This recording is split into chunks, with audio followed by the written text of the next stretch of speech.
বক্তৃতার মঞ্চে অনেকেই অনেক বড় বড় কথা বলতে পারে, হাততালি পাওয়ার জন্য, হাততালি দেওয়ার জন্য। সুন্দর কথা বলা অনেক সহজ কাজ, দেশ চালানো এত সহজ কাজ নয়। দেশ চালাতে হলে দেশের মানুষের জন্য পরিকল্পনা দরকার। কোথায় তাদের পরিকল্পনা? শুধু বড় বড় কথা আছে। দেশ চালানোর জন্য দরকার কর্মসূচি। কোথায় তাদের কর্মসূচি? দেশ চালানোর জন্য অভিজ্ঞতার প্রয়োজন। তাদেরই তো বন্ধু বান্ধব। গত 1-1.5 বছর যাবৎ দেখেছি আমরা সরকারের অংশ ছিল, তাহলে আজকে এই দুর্গতি কেন মানুষের? কাজে প্রমাণিত এটি আজ প্রমাণিত। যদি বাংলাদেশের মানুষের ভাগ্যের কেউ পরিবর্তন করতে পারে, কে পারবে? তাহলে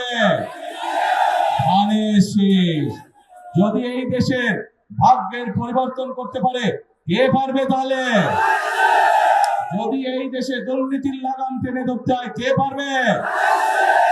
যদি এই দেশের আইন শৃঙ্খলাকে শক্ত হাতে দমন করতে হয়, কে পারবে? বিএনপি কর্মসূচি এবং পরিকল্পনা গ্রহণ করেছে। আমরা বাংলাদেশে আগামী 5 বছর ইনশাআল্লাহ 1 কোটি কর্মসংস্থানের সুযোগ সৃষ্টি করব। 1 কোটি কর্মসংস্থান।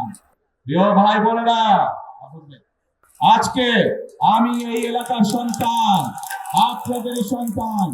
যে মানুষটির জন্ম এই এলাকায়, যে মানুষটির বেড়ে ওঠা এই এলাকায়, যে মানুষটি সকল সময় সকল পরিস্থিতিতে এলাকার মানুষের পাশে ছিলেন, সেই মানুষের মির্জা আব্বাস সাহেবকে আমি আনুষ্ঠানিকভাবে আজ ধানের শীষ তুলে দিচ্ছি।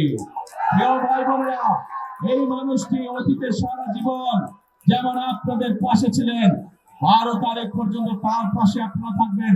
12 তারিখে আপনারা তাকে ইনশাআল্লাহ জিতিয়ে নিয়ে আসবেন।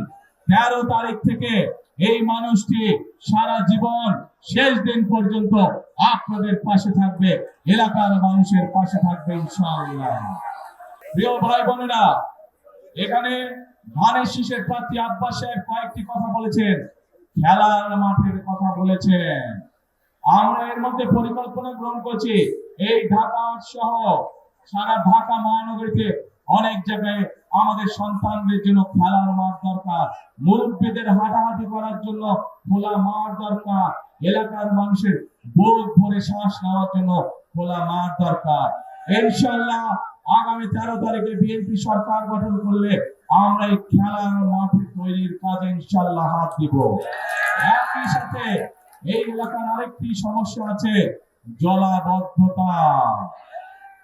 আজ আপনাদের সামনে আমি পরিষ্কার ভাবে বলে দিতে চাই, ঢাকা 8 সহ ঢাকা মহানগরী সহ সকল পর্যায়ে যে জলাবদ্ধতা আছে, সবচাইতে দ্রুততার সাথে ইনশাআল্লাহ এই সমস্যার সমাধান আমরা করব ইনশাআল্লাহ। এবং একটি গুরুত্বপূর্ণ এই এলাকার মানুষের দাবি একটি কবরস্থানের।